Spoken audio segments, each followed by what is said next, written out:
भगवत गीता की शुरुआत भगवान श्री कृष्ण के उपदेश से नहीं, बल्कि एक अंधे राजा के सवाल से हुई थी। लेकिन इस सवाल में छिपा है एक ऐसा रहस्य जो आज भी हमारी जिंदगी बदल सकता है। राजा धृतराष्ट्र संजय से पूछते हैं, हे संजय, धर्म भूमि कुरुक्षेत्र में युद्ध की इच्छा से एकत्र हुए मेरे पुत्र और पांडु के पुत्र क्या कर रहे हैं?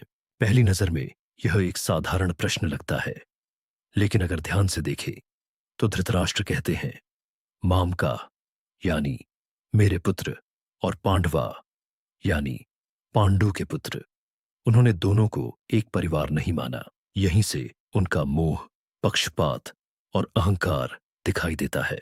धृतराष्ट्र शारीरिक रूप से अंधे थे, लेकिन इस श्लोक में उनकी मानसिक अंधता भी दिखाई देती है। जब हम अपने लोगों और दूसरों के बीच भेदभाव करने लगते हैं, तब हमारा निर्णय भी निष्पक्ष नहीं रह जाता।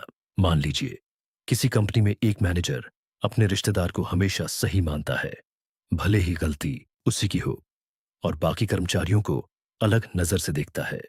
धीरे धीरे उसका पक्षपात पूरी टीम को नुकसान पहुंचाने लगता है। गीता का पहला ही श्लोक हमें सिखाता है, मोह और पक्षपात इंसान की सबसे बड़ी अंधता है। जब हम रिश्तों, अहंकार या स्वार्थ के कारण सत्य से मुंह मोड़ लेते हैं, तब गलत निर्णय लेना शुरू कर देते हैं।